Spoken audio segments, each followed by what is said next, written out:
Good afternoon. Good afternoon. I'm just cross-verifying that you're all not going into sleep. Okay, welcome back. And the next session of today is going to be on the analysis of FDI, keeping the venture capital, private equity mergers and acquisitions in mind. And today we have CA Ajay all the way from Mumbai to address us on this matter. I request CPJ to escort him to the dais and give him a floor.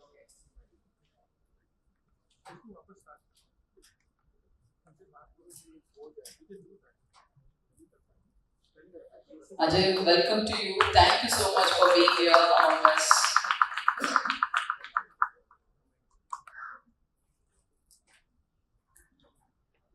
Ajay is a chartered accountant and a law degree holder. He's been practicing as an associate partner in one of the big fours in the areas of private equity and venture capital funds and startups.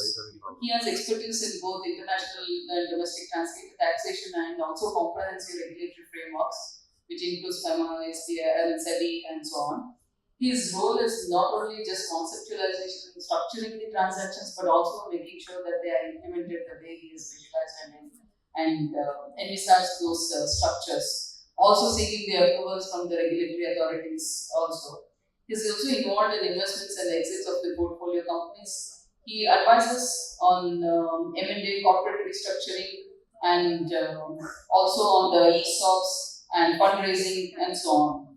In addition to his professional endeavors, he is also a regular contributor to various professional publications and professional journals, where he writes articles and technical matters related to his field of expertise. So it's a privilege to have a person like him today among us. And Ajay, thank you for being here. Over to you.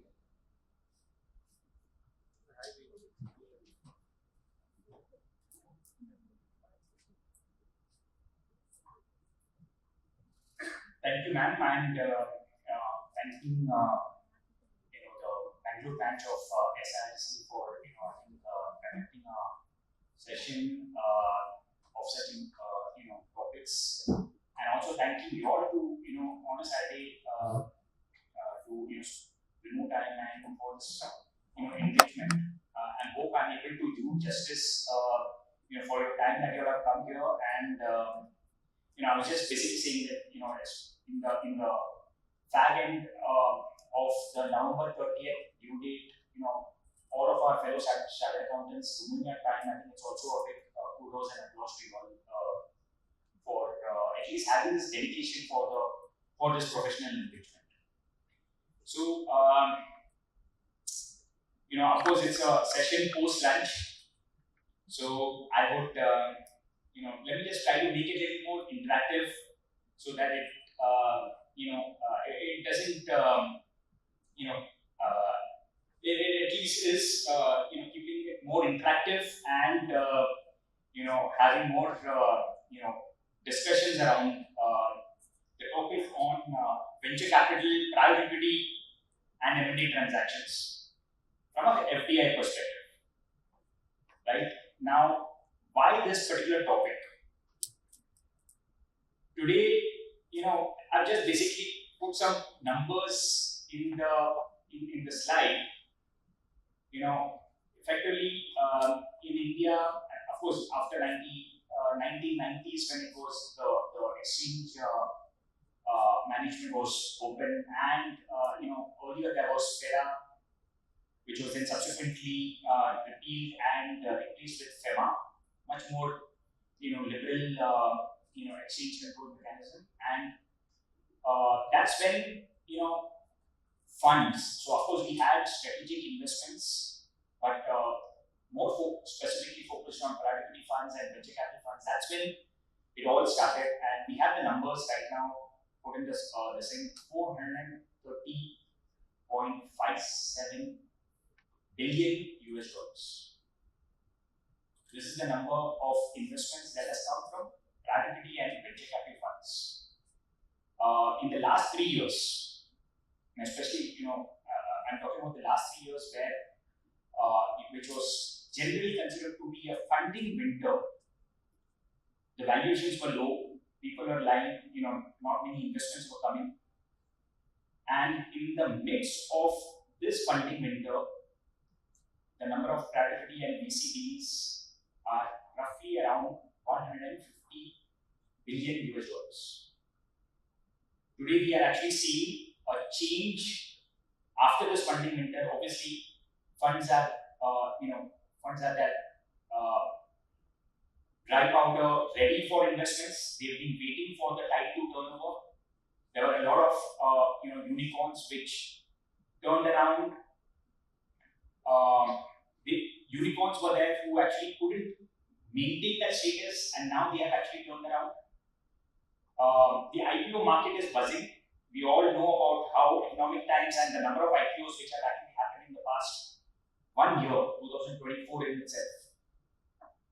And with the turn of events, when you can see a number of $150 billion in the last 3 years during the funding winter, one can just imagine, or even the sky is not the limit for investments which will be coming in going forward.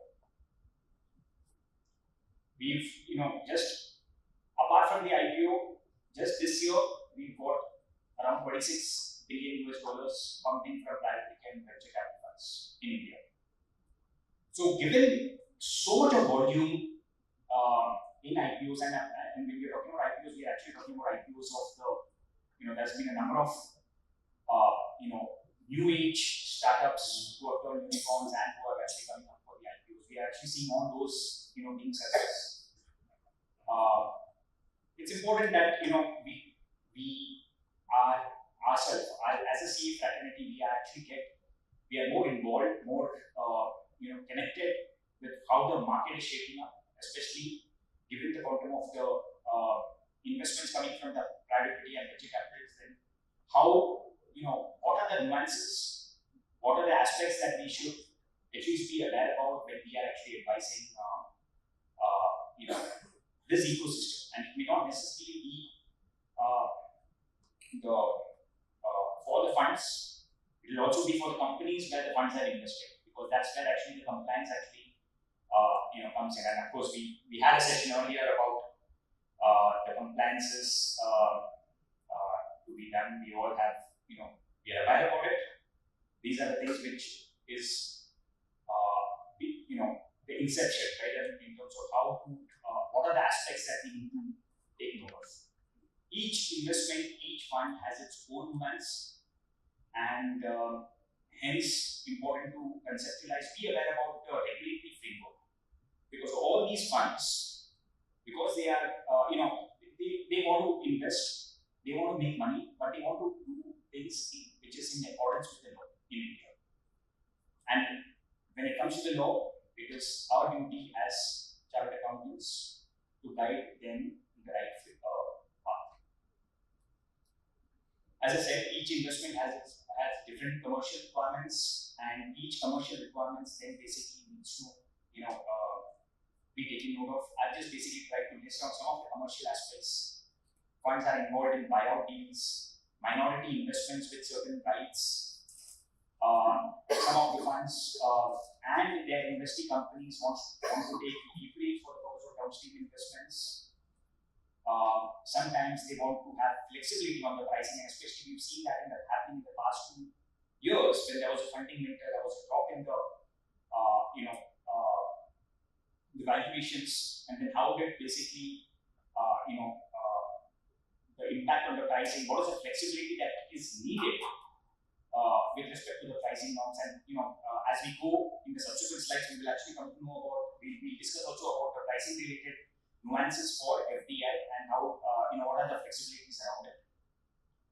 Swap of securities, we've actually seen a lot of news articles about global companies where the large Indian unicorns having the parent overseas, they are actually now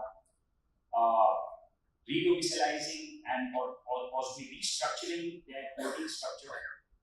Such restructurings actually need some element of swap of securities or to make it cashless. How do we, what are the provisions around it? Investments in LLPs. So these are the commercial aspects, and obviously each uh, requirement has a different set of regulations, and we need to just that's where actually the entire discussion is going to be for this session of 1.5 hours.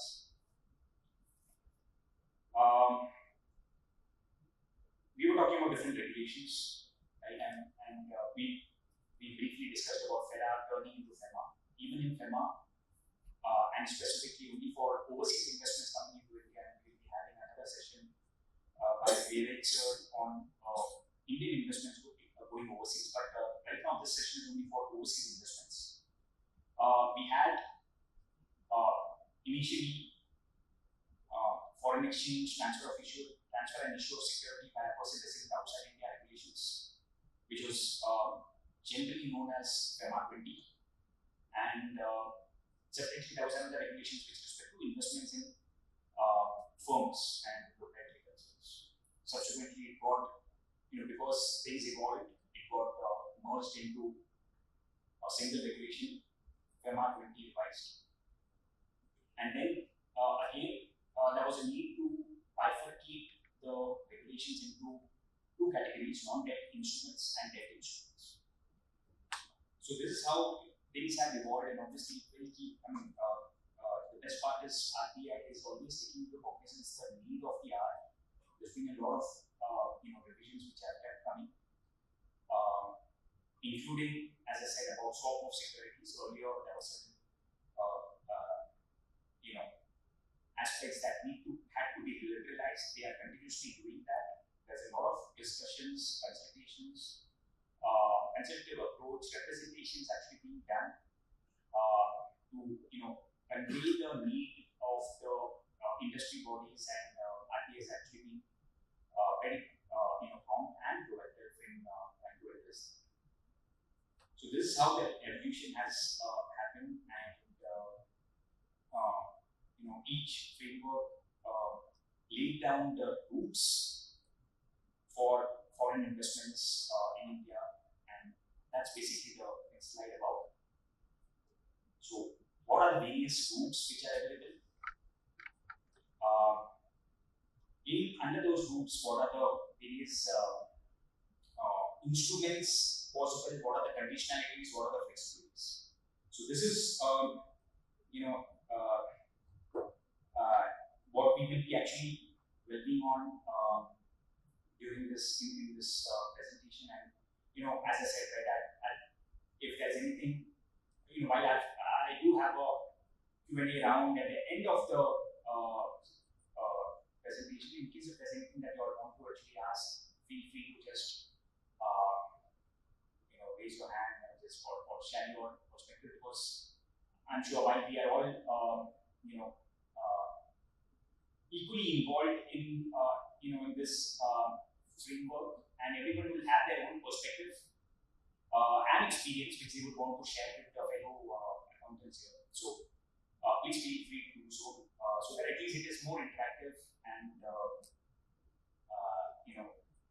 people can gain with your experiences. There are certain other routes. So of course, FDI is the most common route, and it's become a sort of a generic name to say about foreign investments. But depending on the requirement under each specific commercial aspect for the fund to invest in, depending on how they are investing, depending on the Indian investee company that they are investing.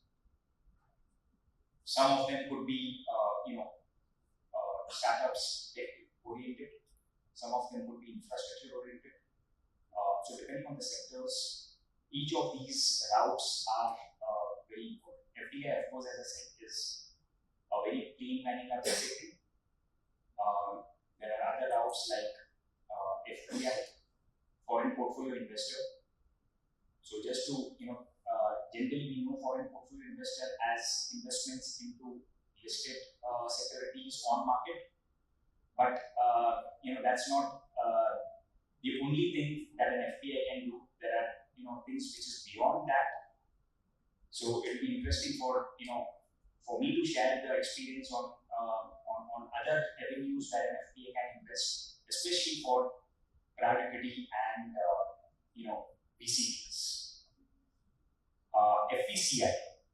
So that's a separate investment route, separate registration, and having its own benefits and conditions for investment in Indian companies. Apart from these routes, the next one is in investment vehicles. And investment vehicles, always was in India. As we speak today, there's within India there's another new zone created as an offshore location, which everyone knows as Gift City. And slowly and steadily, we've actually seen it evolve and also acting as a very prominent, avenue for investing into India. There are a lot of funds which have actually been set up in Gift City, and there are a lot of investments actually we've now started seeing flowing into India, not from countries like US, Mauritius, Singapore, but effectively coming into Gift City and then being invested into countries. So things are, as I said, are evolving. The framework is also designed to factor that, and that's basically the aspects that we will be discussing about benefits for each route, conditions under each route. There are certain other debt instruments, and because we're talking about private equity investments, VC investments in FDI. We're not actually dwelling too much into that, because otherwise we may possibly run out of time going into the debt related issuances like FCCBs, FCBs, ADRs, JDRs. We could possibly have another session, but if regulations is so wide that we possibly even one entire day may just be we may fall short of that. So the first and foremost is FDI. Plain vanilla, have an overseas company investing into India, it's FDI. No registration required with any regulator. Of course, there are certain conditions, sectors, we'll discuss that. Investments can be made, the first box, type of entity. Investments can be made in companies, investments can be made in LLP. We've had a separate session and discussion about the tax aspects of it. Obviously, there are certain benefits from a tax perspective. So, LLP is also something which is some investments funds look into that easier. FDI is something which enables you to invest for an offshore entity to invest into an LLP. There are certain conditions we will come to it in the subsequent slides. Company investments into plain vanilla equity instruments into companies, investments into convertibles, and there are nuances around the way the investment can be made, the type of consideration, the timing of the consideration, because ultimately RBI, right? What does RBI want? Anyone would want to share their perspective as to how RBI looks into investments, especially foreign investments coming into India? Basically, RBI wants the money to be flowing into India and shares to be issued.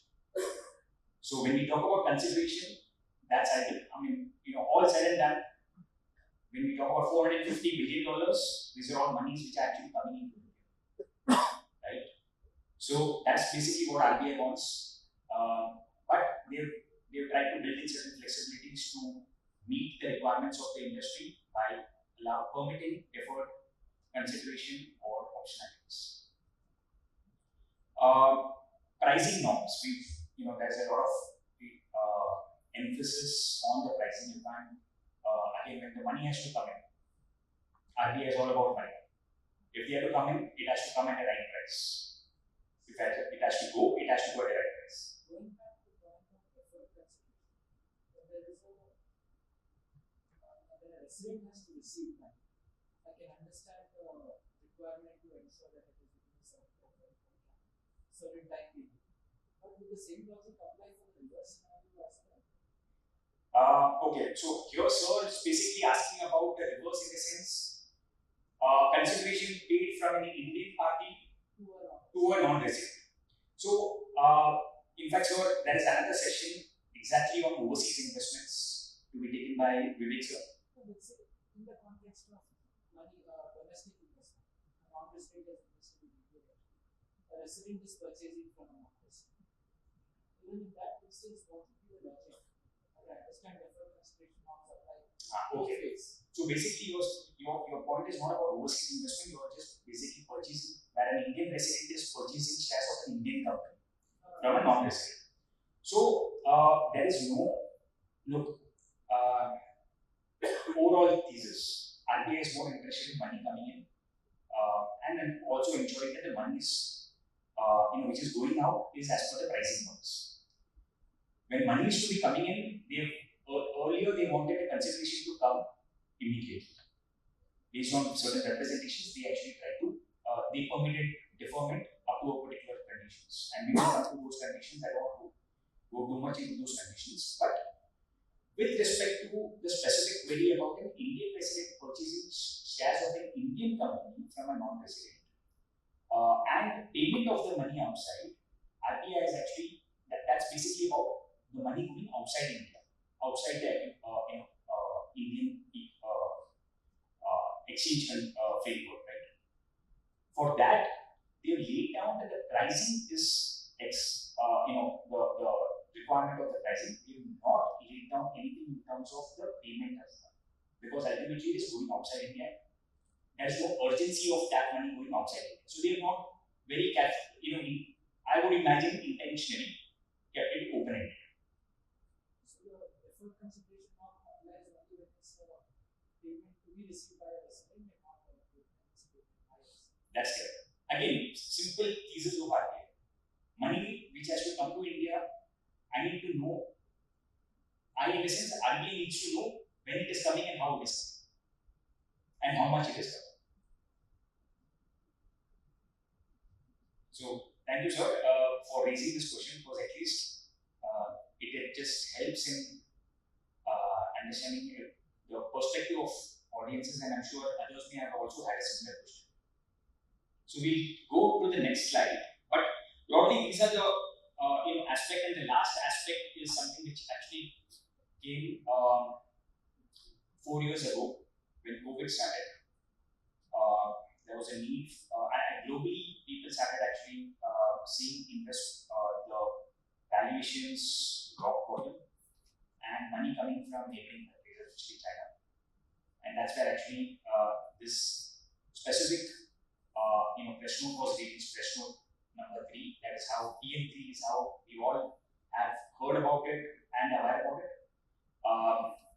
So that is the other aspect that we will be covering in the subsequent slides. Of course, it's created a lot of challenges also in terms of fundraising, because there was a lot of money also coming for pure financial investments from countries like China, Hong Kong.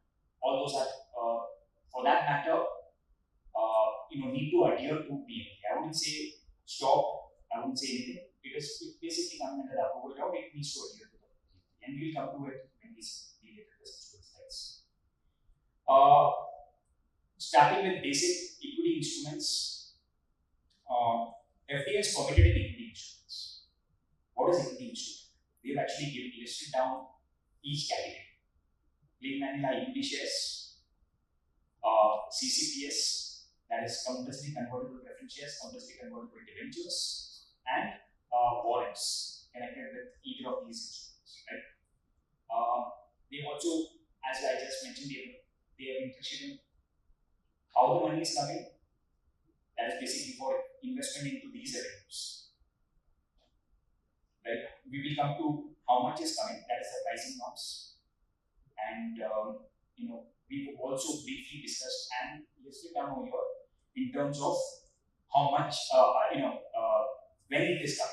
So for equity shares, it is 25% upfront, balance within 12 months.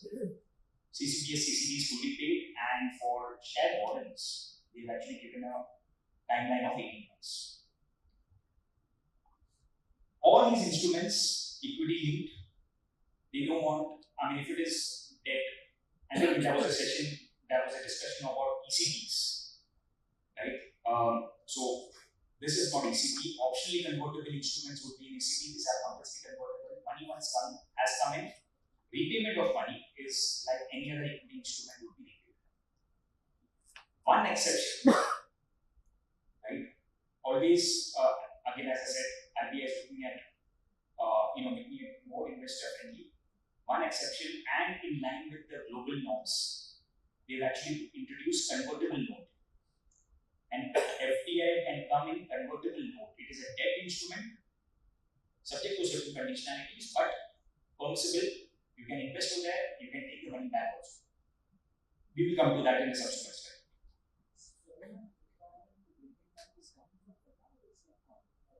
Sorry. Yes, come on.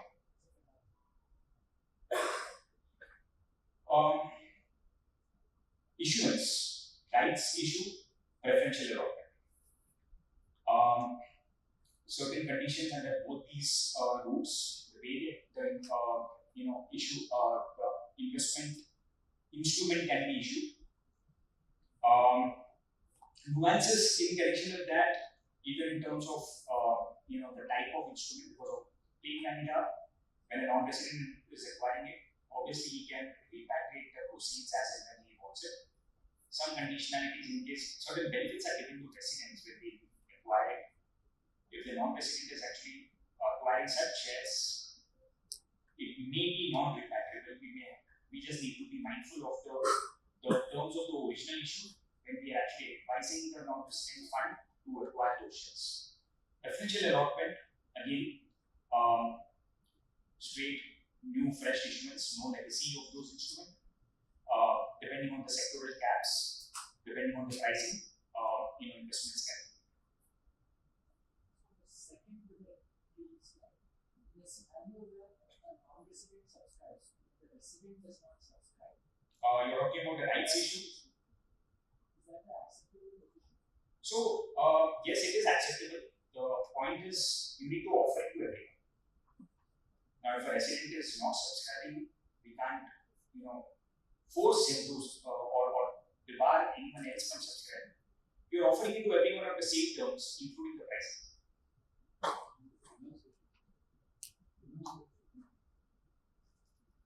So, look, there are, the law is silent in terms of renunciation. We've seen renunciations also happening and committed by the ED members. Sir, are they not objecting to this rights issue to generally KD bankers? Sorry, I'll come to you because sir was actually asking something and I don't want to. So I'll come to you. Yes, sir. So that okay. Sir is basically asking about renunciations and he's asking one is whether a resident can renounce it in favor of a non-resident, and second is there any premium involved in that? The second question is premium. That is something which is more commercial, and there's nothing that law which actually is commenting anything on that.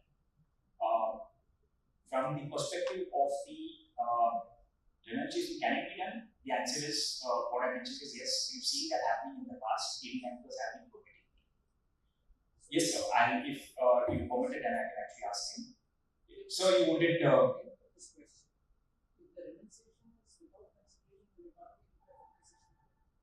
Again, it is, you're absolutely right. We need to, while of course this session is more on the FEMA related aspects, we obviously need to, there will be a number of regulations and statutes which will be having an interplay, including, as you rightly said, Income Tax Act. And we need to be mindful of the income tax provisions when we are actually advising our listening. And as you rightly said, 56 to 10 is something which is something which needs to be mindful of. Of course, under 56 to 10, there is no, they've given a list of assets. Rights is not actually, it's a security. So now the question is whether you're renouncing it. Is it a security that you're renouncing? You have to look into SECRA to see the definition of security, because that actually takes you to SECRA. If rights is covered, then it will be, and I don't know if anyone else has actually looked into it, but if rights is covered, it will be, I'm not sure if rights as such is considered as a security. But we'll have to then examine that particularly. Yeah, my question was that AD bankers have refused going the rights issue route, and they have said that go to the preferential issue, and that is much more easier to go through than the rights issue. So are they okay in refusing? Is the question. No. So certainly they are not. Look, each banker, and again, each AD banker has their own internal, policies, compliances. It is not coming out under this regulation for them to refuse or reject that particular thing if it is in accordance with the regulations, if it is in line with all the other conditionalities and the regulations.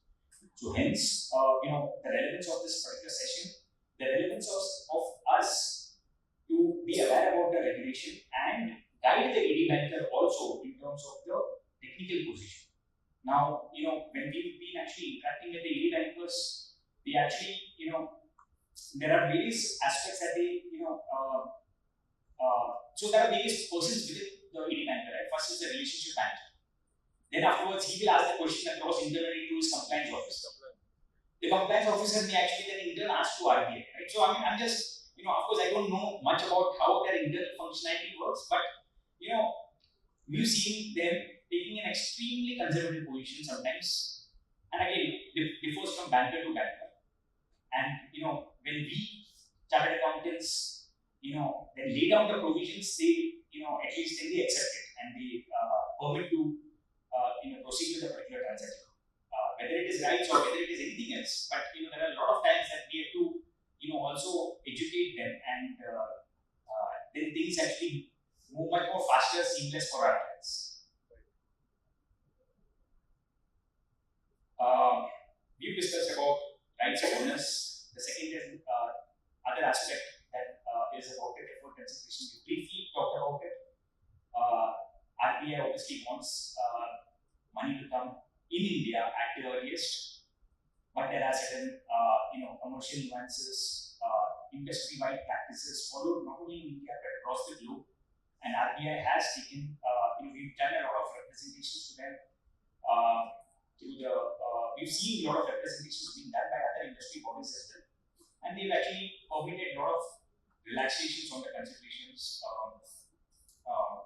in terms of the consideration for basic subscription of instrument or with respect to indemnifications, escrow arrangements. All these things, of course, we need to be mindful of the pricing guidelines, and that's something which we are. I've been, repeatedly telling that, and I just want to now cover that in the subsequent slide. Pricing is something which is very critical. We've discussed about, how the money is coming in. Now the question is how much. We've discussed about when the money is coming in. It's also about how much the money is coming in. And this is the pricing thing which is being very, very critical. RBI is very, focused on that, and obviously consequently, AD bankers actually do harp on all these things. And while I'm actually, commenting on the pricing from a FEMA perspective, as you rightly pointed out, there's also pricing under the Indian Income Tax Act, which is need to be mindful of.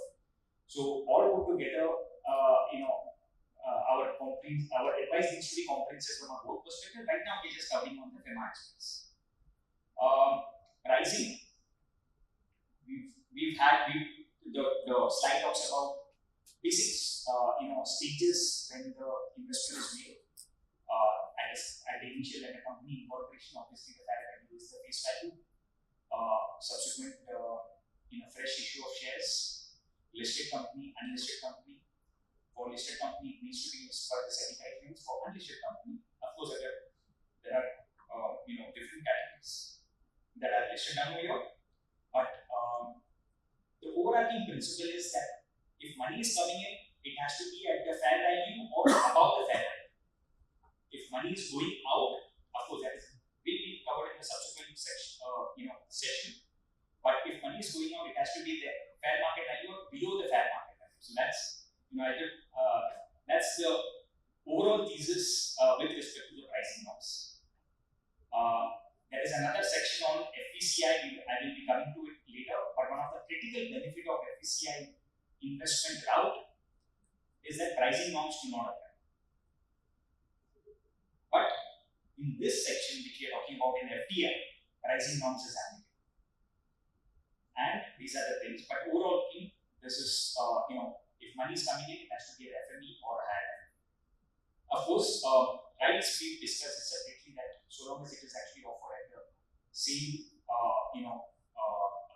across board for residents and non-residents, that should be acceptable, because rights, the very basic tenet of right shares is that you are the existing shareholder, you are actually given an ability to participate and enhance your stake, retain or enhance your stake within the same company. So that's why there's a slight different demands in case of rights.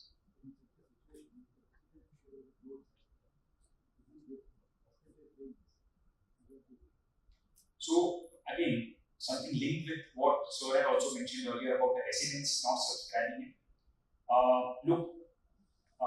RBI basically is aware about it. There will be a consequential change if some residents do not subscribe. There will also be consequential change if non-residents do not subscribe. Now, RBI cannot, is aware about situations, and it is something which is acceptable.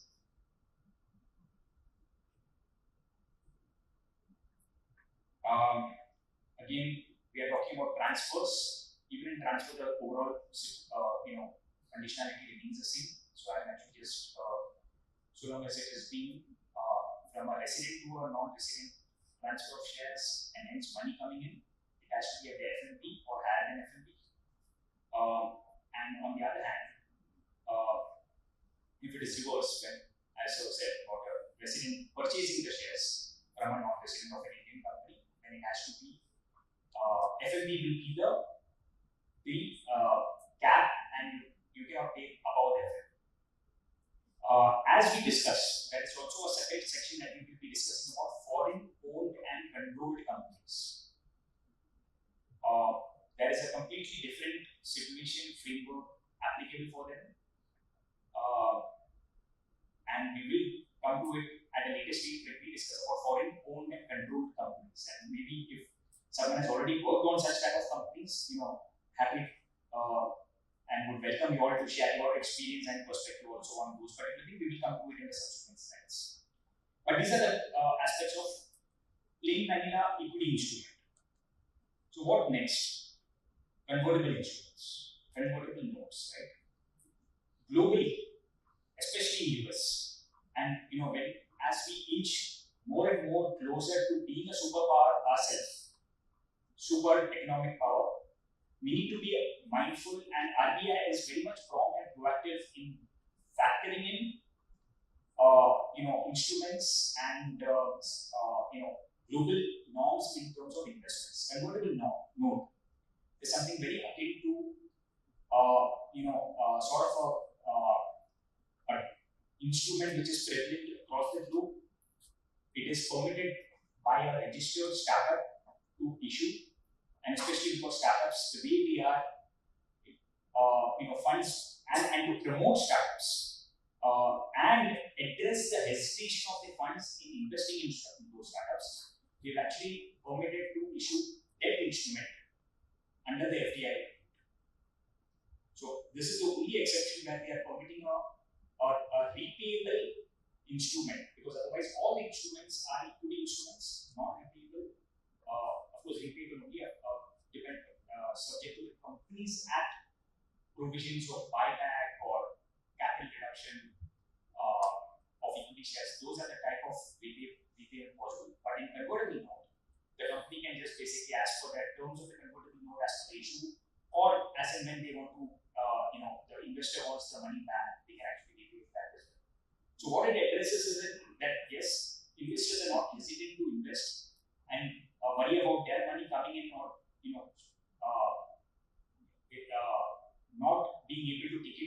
especially by investing into a very nascent stage startup, and at the same time, the startup also gets the much desired funds without diluting its equity base. The founders diluting its equity base.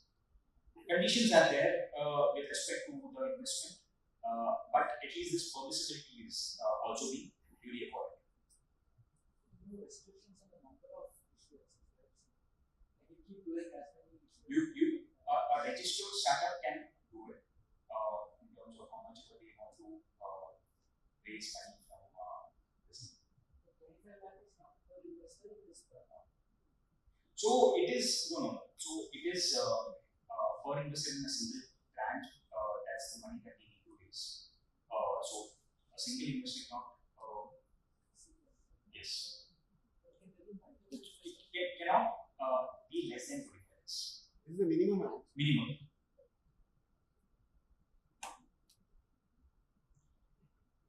So we've discussed about the instruments. Another critical aspect is the sectors. Today, so India is not, of course, as I said earlier, things evolved eventually from 1990s. The Indian economy opened up. Today, almost everything is opened up except for certain sensitive sectors, and that basically sectors come under the government out, but otherwise everything is opened up, everything comes under automatic out. And there are certain restricted sectors, like what we listed in the last category, and the government for obvious reasons, they don't want the money to be actually coming into those sectors, and hence they are restricted. Others which are sensitive are subject to the government rule, but otherwise the bulk of it is permitted under the automatic route, and when it is automatic, then there are absolutely no conditions or no approvals required with respect to the investments. Investment in companies we've discussed, investment in LLPs, and as I said earlier, LLP obviously has its own tax benefits in terms of distribution of funds. There is no need for distributing dividend. There is no subsequent tax on that particular amount. So LLP has its own benefits. The only thing is, also from an administrative purposes as well, apart from tax, even administrative wise, LLP is far more simpler, easier for to operate. So company entities which are formed in the form of LLP, government has enabled foreign investment into LLP as well. The only critical condition and we need to be mindful of is that if there are one is if it goes under the approval route, then LLP is not something which is permitted. We have to actually set that in the form of a company. And second is there should not be any FDI conditions in terms of capitalization, in terms of any other conditions which are there. And if there are any FDI conditions, which is basically there for provided for each sector, then again LLP is not something which can be set up for the purpose of getting foreign investments in that particular sector. So these are the only broad things, but otherwise it's largely for.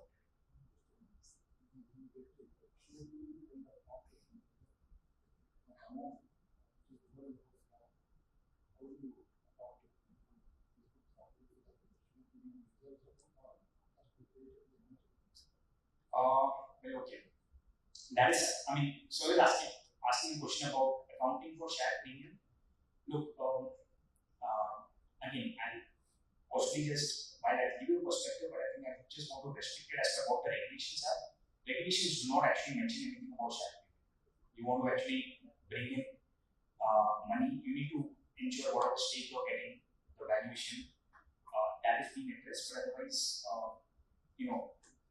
the regulation is silent in terms of how you're accounting for it.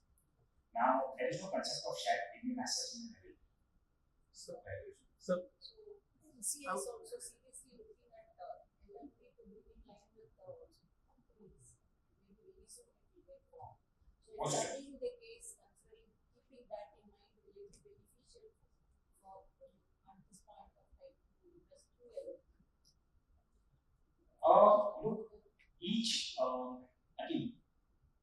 you're talking from a regulatory perspective, so as I said, simplicity from the perspective of tax, from the perspective of regulation, certainly is promising. We've seen investments FDI coming in LFP as well, right? So it is it's there are, but having said so, and because we've seen how private equity and venture capital funds are investing, there are a lot of other aspects that we are mindful of, including the legal provisions, including the governance, including the government, some regulatory body looking into the governance.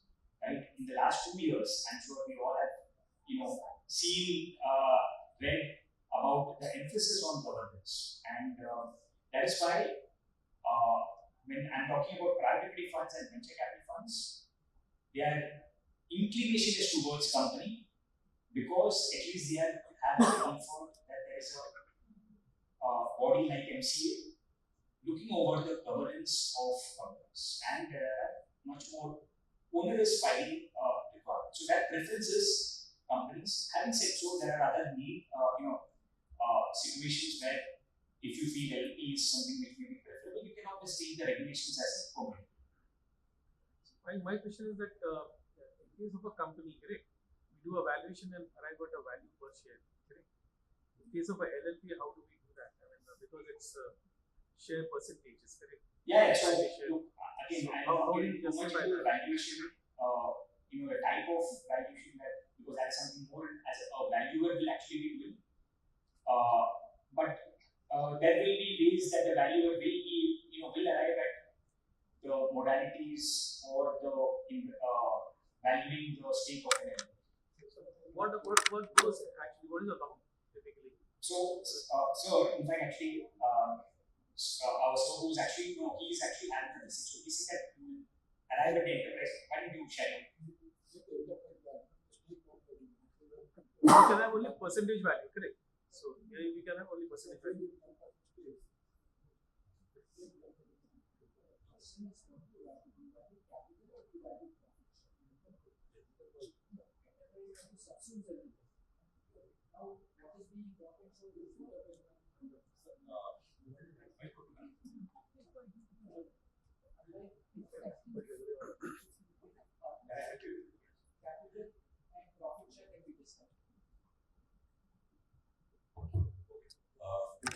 Based on past experience, I can tell you, limited liability partnership is only two things. There is a capital account or current account in a partnership. There is no third premium and all those things. You will value the property on enterprise value based on discounted cash flow, whatever methodology internationally accepted, you get a valuation done. It will always, based on what I have seen, for fixed capital. Nothing goes into current account. I can give you examples. For example, investments in GIFT City, IFSC, LLPs are there. They will not permit you to touch the current account.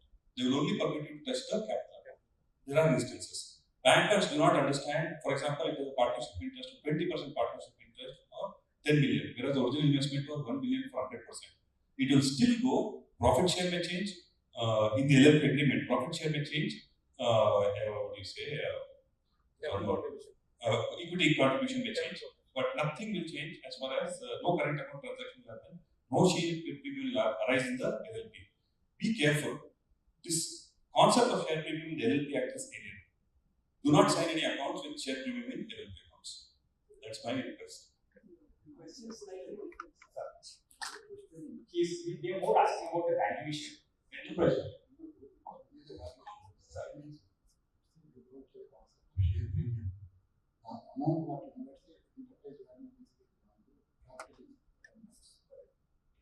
Now this whatever we do so 20 lakhs, we got 20 lakhs.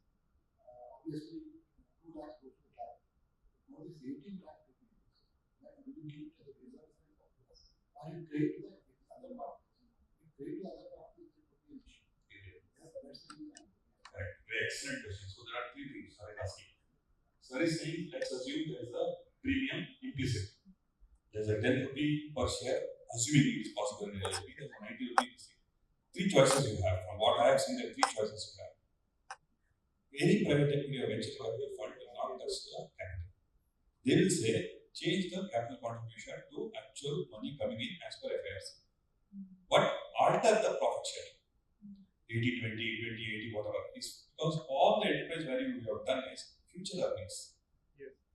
change the future earnings. The company's enterprise value is today based on future earnings, so profit will change. That is a logic if they understand, and maybe we should also stick to that logic. The minute we go into capitalism, the minute you go into anything which is outside the LLP Act, my request is avoidable. Then a lot of us are daring and we are good chartered accountants, so up to us. My request is stick to profit because it's future. The reference, the question is a little more nuanced because there are Sorry to interrupt you. The only reason I'm actually interrupting is because we will be running short of time and we will not be able to finish all the slides. Of course, it's a very interesting topic and I really appreciate your questions, but I just need listening on at least, and maybe at 4:30 when we break, when we break at 4 o'clock, right? And that time we can continue with this question. Swap of equity shares, right? We've seen a lot of cross-border structures, direct fund and VCs who have invested in India, but we also have a lot of companies who had their parent companies or holding companies overseas for global operations. Now they are actually restructuring their operations to have the holding company in India and have the operations overseas, the subsidiaries overseas. So basically, with the need of the hour, there's been a lot of specific permissions or things which are not explicitly covered is now something RBI is actually covering. One of the critical thing is swap of equity instruments. In connection with that, we have things which were earlier not permissible or not explicitly covered, and especially why swap of equity instrument is because when you already have made the investment and you're just doing the corporate restructuring of either getting it into India or otherwise, they want to actually, no one wants to, again put the money in India. AD banker will say that, hey, okay, fine, I can't issue the shares because the money is not coming, right? Now, without the money coming in purely by way of swap, how is it now? How do we enable it, and how the AD banker, and as sir, you actually pointed out, sometimes AD bankers actually create a lot of questions which are actually not even there in the regulation. So these are knowing about the way the swap of equity shares and now what are the provisions enabling that, at least we can. This is something also which we can then duly guide them on with respect to especially cross-border restructurings, right? So we have, what I've tried to do is, put in certain case studies also in terms of, overseas companies, Indian companies, what was permitted earlier, what is now we see things happen. Indian companies, I mean, like as I said, it was purely swap of equity instruments were purely Indian company. But now things have also been made between Indian company and foreign companies. That's basically the post amendment, which is there on the left side of the slide. Some of the case studies post amendment, what have been actually now available, and especially when I keep FO. The point I'm trying to make is that FO is actually a fund which is actually invested in, and how the swap of shares has now, we're seeing more and more things, especially restructurings happening in this form. Right? I hope the diagrammatic depiction of the sequence of things is self-explanatory, but here essentially FO was holding an ICO, and now they've ICO 2 has actually acquired ICO 1 and has sold ICO 3 to the FO. So this is purely happened by way of swap of securities. Of course, we need to be mindful of the valuation, and while AD bankers will permit it, they will also need the valuation reports of the respective entities so that it is in accordance with the FDI norms. This is another situation where an FO, a fund is holding an Indian company, another Indian company is holding a foreign company, and how you basically realign it with foreign companies holding it directly, swapping it for another foreign company, and Indian companies swapping it with Indian companies. So a lot of swap of instruments have been happening, and I have a question. This Sure. swap can be only share to share, or it can be share and cash to share.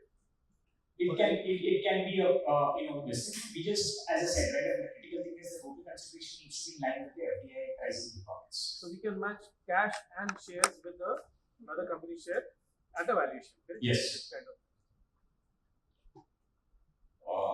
A big thing is, so when we discuss about swap of shares, we discussed about downstream investments. We're coming to downstream investments. What is downstream investment? Company is there. It is invested into an Indian company. An Indian company is then subsequently investing in other entities. This is basically what initially when I introduced it, I was talking about FOCC, foreign owned and controlled companies. And there's a lot of nuance with respect to downstream investment by foreign owned and controlled company. One is, if a non-resident is owning more than 50% of the capital or having, the control, basically, foreign owned and controlled company, FOCs. So you have ownership, you have control. You basically, the Indian company will be treated as a FOCC. Downstream investments that they make into other Indian companies need to also be aligned with the pricing norms, aligned with the sectoral norms, as if any offshore money is directly coming into the company.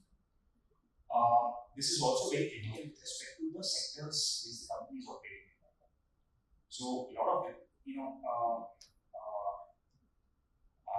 each level, each downstream investment then has to, again, we need to go back to the drawing board to evaluate the FDI conditions, whether it is available, not available, permissible, not permissible, pricing, applicable, not applicable.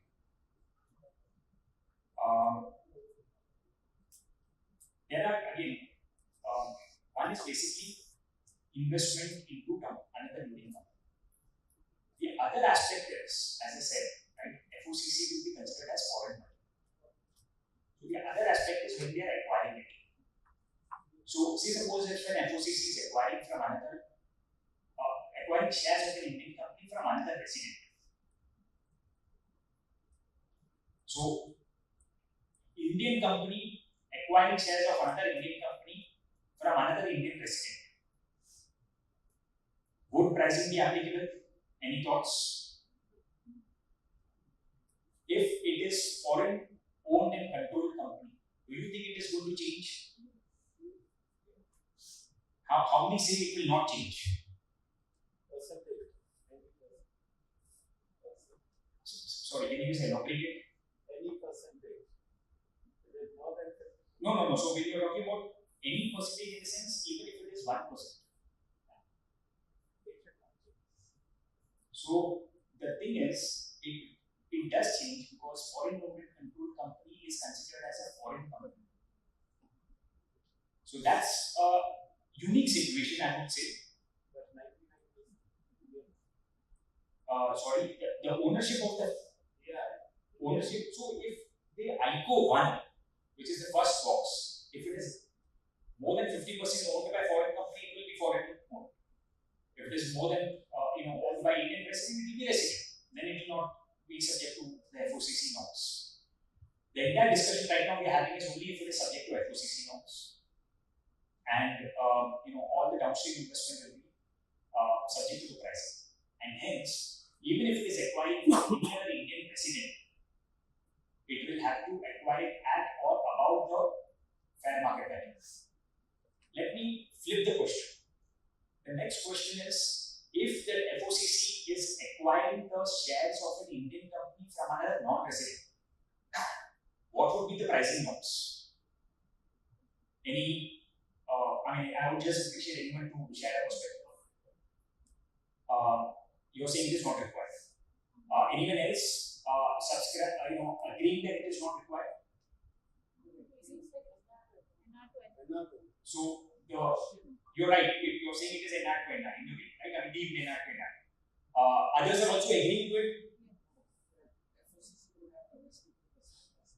Yes. Domestic investors as well. Yes.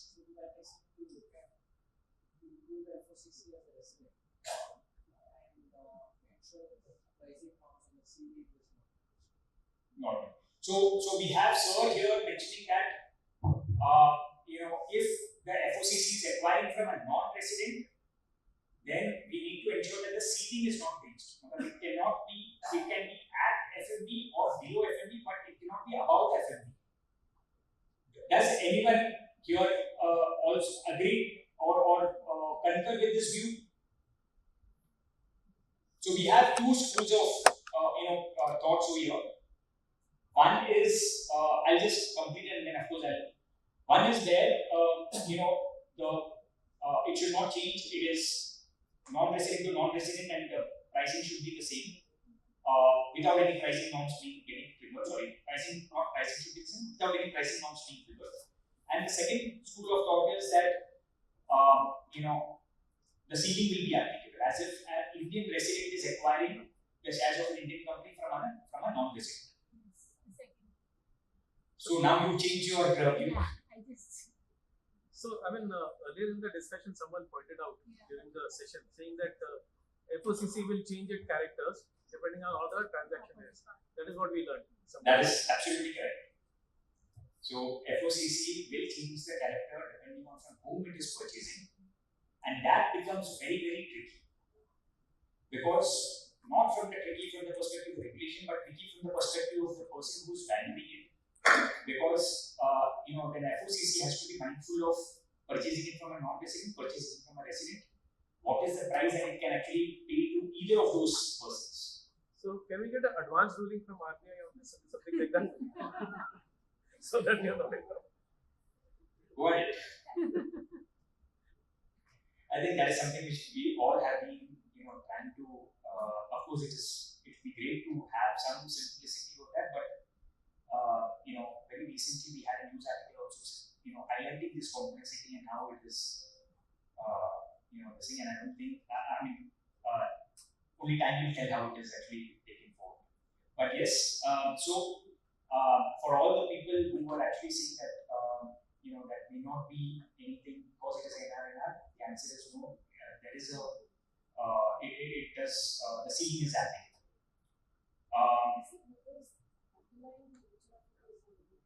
Yes.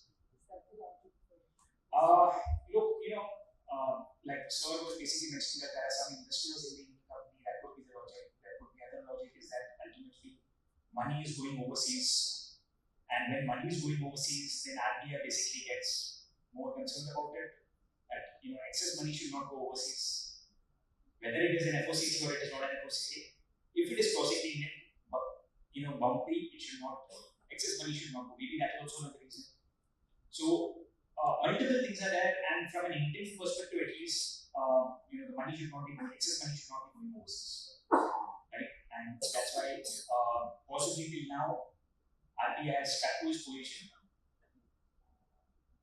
But anyways, coming further nuance to it, and we actually will be short of time on this thing, but let me just really cover it. And I'm very happy that we are having a much more interactive discussions, and really thanking you for sharing your experience and perspectives. But there are certain conditions with respect to downstream investments, and we just need to be mindful of that. Some of the conditions are that it should not have, you should not be taking leverage for the purpose of downstream investments. You will sector caps, which is applicable for depending on what sectors are there. There are set caps in terms of foreign investment, 49%, 74%, whatever it is. And all those sector caps need to be mindful not only of direct foreign investment but also of indirect foreign investment. And we need to, there is an onus to compute the total foreign investment as an aggregate of this, so that at least, and we need to be mindful of that, right? Because we are advising our clients, and we need to ensure that whatever is being the investment, at least the sector caps are not breached after considering both direct and indirect foreign investors. So there are certain open questions as well, right? I mean, we discussed about foreign owned and controlled.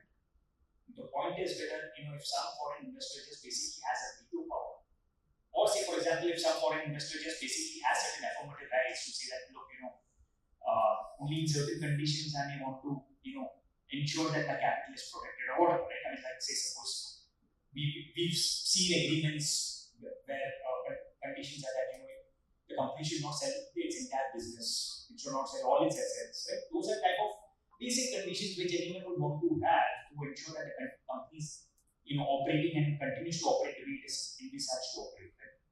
So these are all affirmative rights. Now the question is whether it reverse control, there are rulings, but nothing very explicit coming out of the law. ED bankers have their own positions as we've always discussed. But these are things which need to be, if there's something which is highlighted across.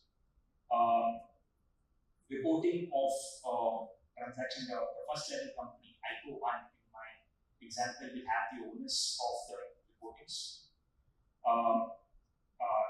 Whether downstream investments also get applicable for only equity shares, preference shares, CCDs, or would it also be applicable for non-equity instruments? Again, these are all things which are not very coming out. AD bankers will have their own perspective again on that, and pricing norms we've discussed about. Yeah. Let's say there's a FOCC. An Indian company becomes FOCC 1st of November 2020. Indian entities had investees from, let's say, 2000. Yeah. So when do you look at reporting? You mean to say Indian companies for investors? The entity which has now become FOCC has downstream. Downstream. No. So basically, then you will do it. So two things.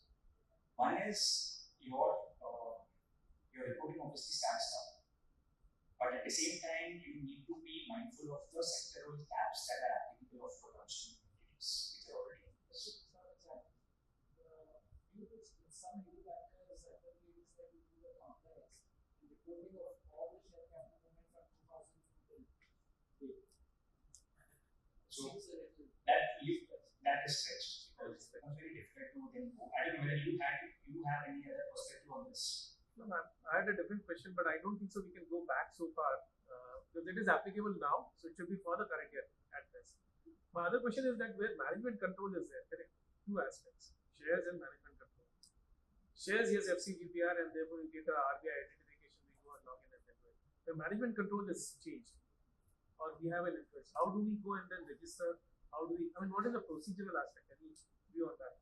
So, when you say that there is a procedural aspect with respect to RBI reporting, yeah. You said FCW has to report, correct, to RBI. So that reporting requirement comes when the management control is there of the foreign company over the Indian company. Now there is no foreign equity coming in, nothing, correct? So we don't have a FCGPR, we don't have other, so we don't have a RBI identification number either. So how do we start that process of reporting? So you have to file a letter and you have to highlight it because you will also be providing the share subscription or shareholders agreement. So basically, you file a letter and you have to highlight it across because then at least the onus is on the Indian company to report. So once we file a letter, then we are through. I mean, if they come back, fine. If they don't come back, then that's their problem, correct? That's correct. So you have to file a letter. So if you feel that you're an FOCC because there is a control, then you have to file a letter and say that now going forward I'm an FOCC and start adhering to the reporting norms that is applicable. So not me a identity number so that I can start it. Correct. So that will be like here in the APRs and other things, correct? That is what we got. So there are reporting procedures, reporting forms. You have to, and I think possibly, not going dwelling too much into the reporting procedures, but as such there are you have to then start with the requisite thing, and that there are things which are covered in the regulations. So we have, I think we have 15 more minutes now, but there are more slides. We've just finishing the FDI section. We have to go to the FPI, and investment vehicles. FDI from neighboring countries, again, I'll not get too much into it. The entire intent was to, restrict and govern the investments coming from China. It goes into the approval route. What we hear is the government is, if it is especially minority investments, the government is not very this thing. They're going through the process, but at least it is getting approved. That's what we're looking for. Maybe the other things we can actually discuss about PFP. If anyone has a question, we can discuss, but not something that we really see, much of complexity. So we can actually discuss it over. So having discussed about FDI and harping so much on the pricing norms, we come to FECI. One of the biggest changes pricing norms do not apply to FECI. You want to invest, and again, I'm talking about from a regulatory perspective. And Sir very rightly made a point in the beginning of our session about income tax statute also having the valuation norms. We need to be mindful of a number of other applicabilities, statutes, regulations.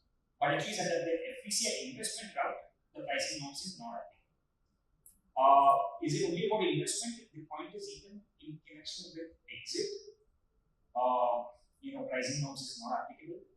So you may have a exit at or about the FMB by a non-resident, but that is very much permissible under the regulations. Under the income tax statute also it is when you're doing it at or above FMB, 56 will not be applicable. So I'm just laying down another perspective or one of the key reasons why people may consider looking into FECI as an investment route. As I said, pricing norms. Second is there are certain benefits with respect to IPO. We've seen a lot of IPOs, and hence important to take cognizance of that. Another critical thing is ability to invest into optionally convertible instruments, OCDs and OCRPS. As you would recollect, in FDI, OCDs and OCRPS was not permitted. It was considered as external commercial borrowings. We had a separate session on that. So, we are all, you are aware about it, but FECI can invest into optionally convertible instruments. What is required by an FECI? You need to have two frameworks that are applicable. One is from an RBI perspective. They give an approval letter, and there are certain conditions mentioned, including the requirement for opening a bank account in India and routing your investments and exits to that bank account, and doing certain filings and compliances. SEBI, of course, the primary regulator over FECI is SEBI, and there's an application process to SEBI as well. Typical FECI structure is going to be identical. You have any other company overseas, entity overseas, basically can, it is investing. If it has got an FECI license, it can invest in the FECI route and avail these benefits, which otherwise an FDI entity will not be able to avail. So that said, with an FECI, any entity can apply, but the question is, it can invest into Indian companies. It cannot invest into LLP. Right? Ma'am, you were actually raising a point about the flexibility of investing into LLP. FECA cannot invest. It can invest into a company, it can invest into a startup, but not in company in doing anything. There are certain specific sectoral areas, and FECA was really designed to divert the capital and give certain regulatory benefits to coming into certain specific sectors. These are the permissible sectors that listed down. Obviously, the intent was to promote technological upskilling improvement in India, and that's the reason why a lot of emphasis has been on things which are more connected with technology, research, and also startups. Right? So FECI can invest into startups. We've had other discussions about convertible notes that a startup can issue. So obviously the government is trying to promote startups, and who apart from Bangalore will actually know about startups, right? And we in Bangalore is where the entire startup is based and has born. So that is something which you need to be mindful of FECI into startups apart from other sectors. Investment conditions are there. 66% has to come into equity-linked instruments. The balance is something which is permissible in certain other avenues like IPO,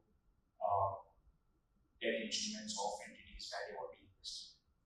So broadly, these are the things, and it has to be viewed over a period of the entire investment cycle of the FECA, not at any point of time.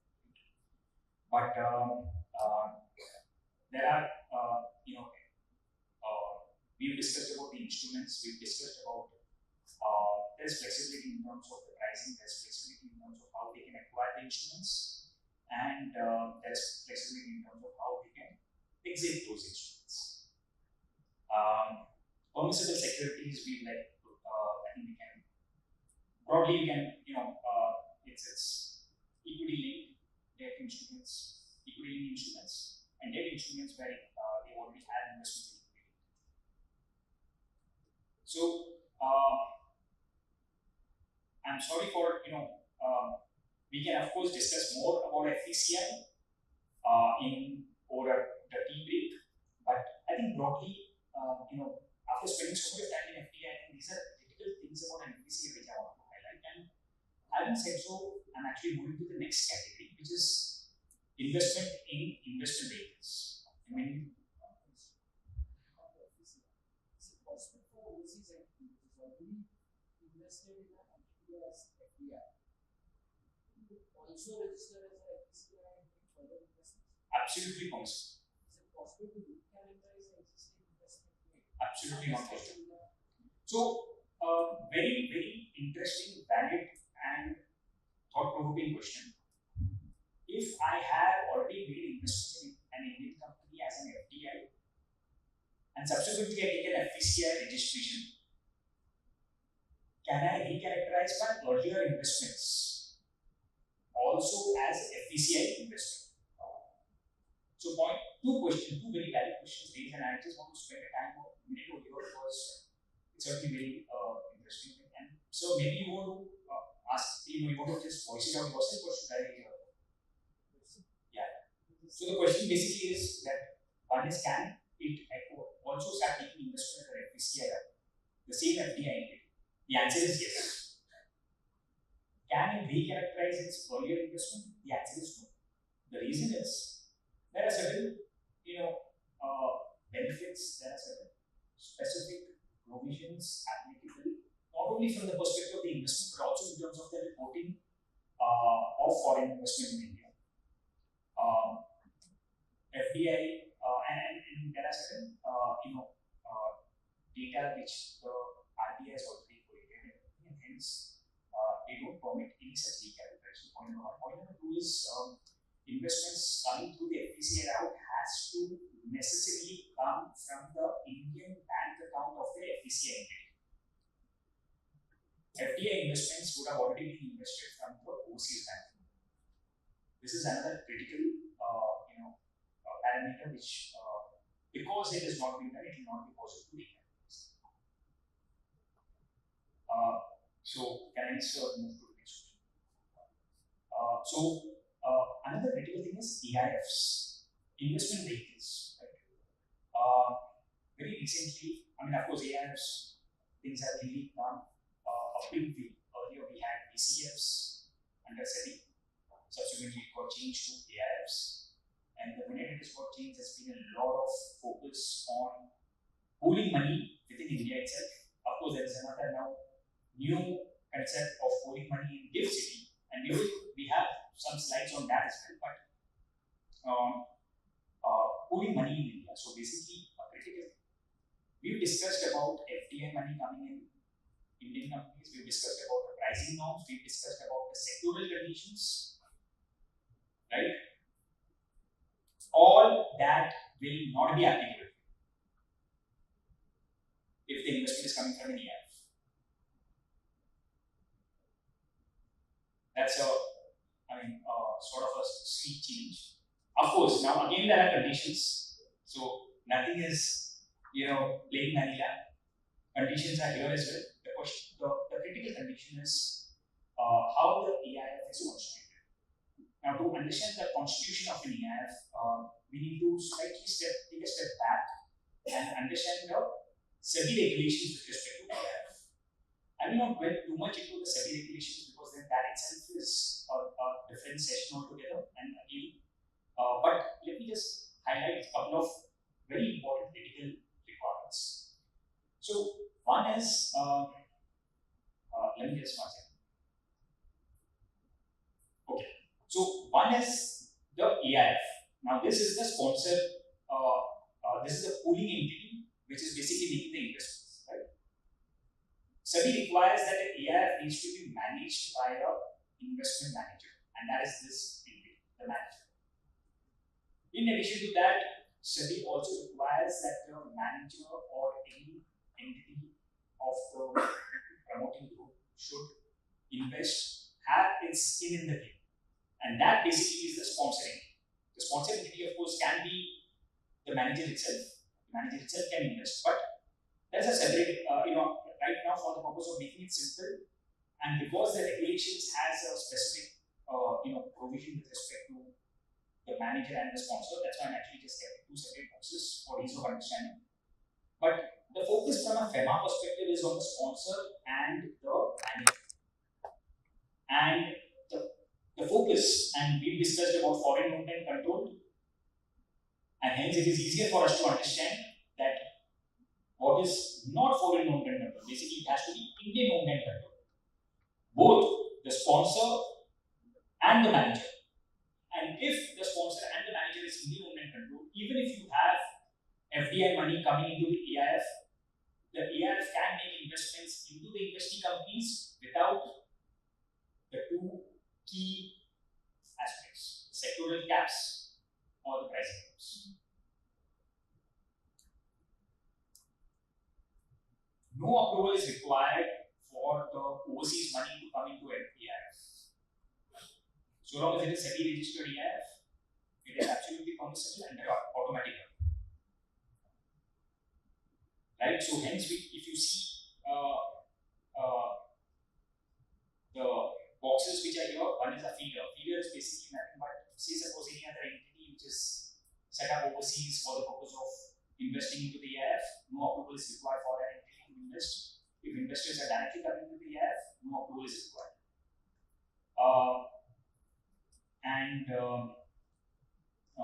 Of course, RBI is also a little mindful, and there was some consultation papers involved, introduced with respect to ensuring that you're not trying to use EIF for cases other than what it's supposed to be and should be used as a conduit. And I'm not getting too much into that, but on a broad level basis, sectors and pricing may not be happening. So that's a critical thing. I'll move to the next slide if this diagrammatic pictorial representation is clear for everyone.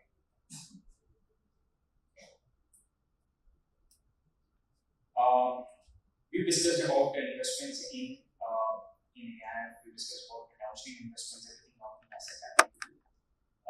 It all hinges on the ownership and control over the sponsors. And when we talk about, there are of course a lot of nuances in connection with ownership and control for the sponsor entity. There have been specific provisions in case of even if there's a non-resident who's owning it, but he has actually invested money on a non-definite basis, it will still be considered as a domestic sourced investments. So hence another critical consideration for with respect to the ownership of the. I think you all have anyway discussed about the ownership and control of the Like AIF, there is another entity again now, REIT and InvIT.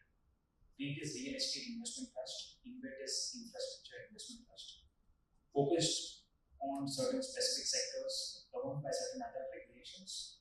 But overall principle, is the same. It is under FEMA. It is categorized as investment vehicle.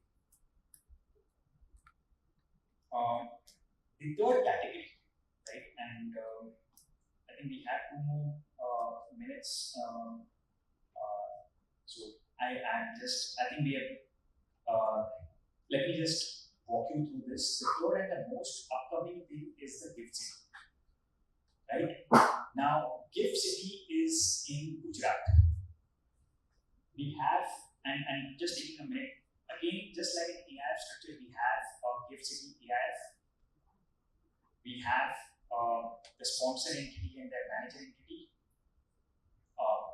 under the, and these all things are governed by the IFSC, International Financial Services Center regulations. And there is a specific authority, IFSC authority, International Financial Services Center authority, constituted to govern these entities licensed by IFSC. It's a special zone, special economic zone. And just like any other special economic zone, it is effectively considered as a foreign zone. So money coming into IFSC, AIF is, if an Indian investor were to invest over there, then he needs to be mindful of overseas investment and conditions. And we will be having the next session on overseas investments. And Vivek sir, I guess you will be talking in depth on that particular thing, so I'm not getting into much of that. But the point is, when IFSC, AIF is investing into Indian companies, right? It is treated as overseas investment. So even though the money is coming into Gujarat, Gandhinagar, any money from Gandhinagar to a company, say maybe Bangalore, is overseas investment. So that is something which needs to be, it's a different, unique concept. It is hybrid. For regulatory purposes, it is overseas. For income tax purposes, it is domestic. So very, very unique. Highlighting it because at least we all should be, aware about it when we are advising the startups where money has come from IFSC. I think forms of AIF, trust, company, LLP, body corporate, there are different categories. There are permissible investors. An Indian entity can invest into an IFSC to sponsor that investment. We've discussed about AIF having a sponsor, putting in money into it for the purpose of the skin in the game of the AIF. Under the FEMA non-tech investment rules, while of course IFSC AIF will be considered as a non-passive thing, there is a separate regulation which will be covered in the next session about permissions to invest into IFSC AIF from an Indian basis. Having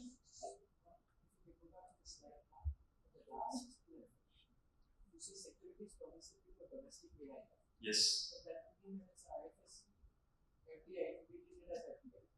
So there's a pricing norms and other exemptions that are applicable. Yes. LRS is not for this investment because this is income investment. I think you should hold your question because the next topic is exactly on LRS. So, sir, the way it works is that gift city is a SEZ zone or whatever. So, n number of people will be creating trust there, correct? Trust number 1, 2, 3, 4, 5. Like I can create a trust, and I have to register it with that authority. And in that trust, I can invest, as Mr. Malya will tell us how to invest, and or the foreign money also can come there, correct, and then reside there, and then that can come into, and tax implications are different, because it's treated as a domestic unit. Yes, you're right. It is treated as a domestic entity for tax purposes. Again, AIF, there's a separate provision under the Income Tax Act with respect to taxation of AIF. It is anyway passed through, it is exempt from Indian tax. The investors will be subject to tax, so you need to look through across to find out what will be the taxability. But investors in that AIF, so again, I'll not get too much into it, but AIF has an obligation to evaluate the taxability depending on mix and distribution to the respective investors. So like people who have money abroad, correct?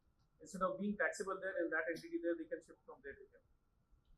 Can you elaborate further more? So for let's say that I have an entity in the US, correct?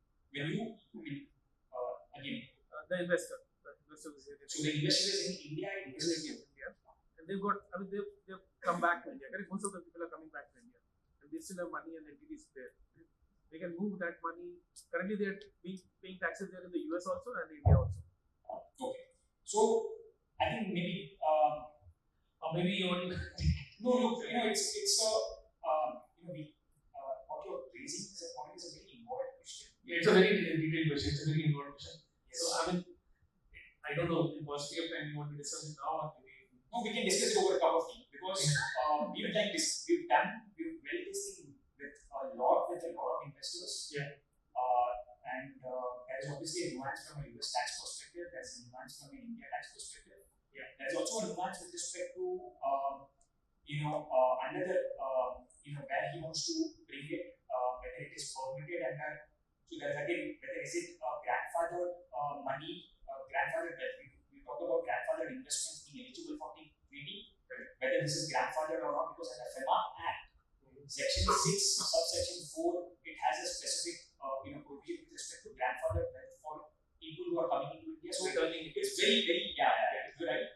It's a very involved question to ask. Yeah. So I just possibly already. Yeah. Okay, sorry, we have already been passed. Yeah, so I'm sorry for touching on this particular thing. But FPI out and look, I think this is the last section. I'll just take a minute more if you could. This is the last section. FPI will move as investing into only listed on market securities. But there is another nuance with respect to FDI investing into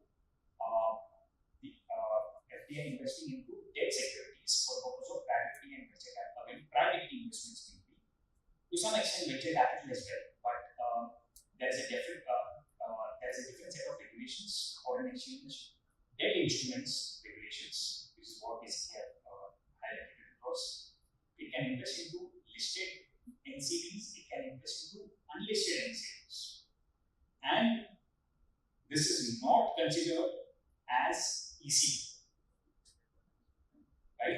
It's coming under it's outside sector end use restrictions. There are of course again detailed nuances with respect to the other conditionalities that it needs to do. There are different routes: voluntary retention route, general investment route. That is, as a short form, I've just written it as BRR and GIR. But this is something which is very prevalent in the current economic environment. We're seeing a lot of investments coming in debt. A lot of obviously there is downside protection. Obviously there are benefits from a debt. All the debt instrument can offer to an investor. All those protections are available. But if you have to invest in this instrument, you will have to take an FPI registration. You cannot invest in that FDI. You cannot invest in that FECI. You cannot invest in that AIF. All those things are not permissible. It is only permissible at FPI. So having said so, and I am just concluding my session here. Thank you so much. Very, very nice, very interactive. I hope I have been able to share and make your time fruitful and enriching. But thank you so much for sharing your perspective. It was a pleasure to actually take this.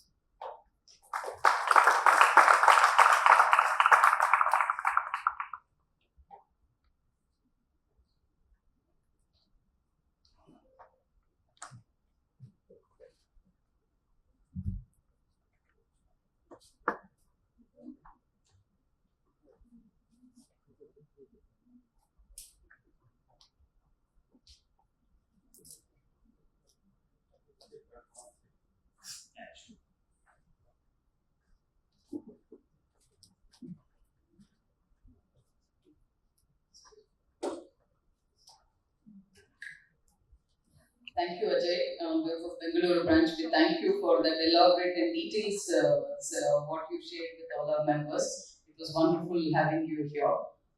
We have a small memento. I request you to exit.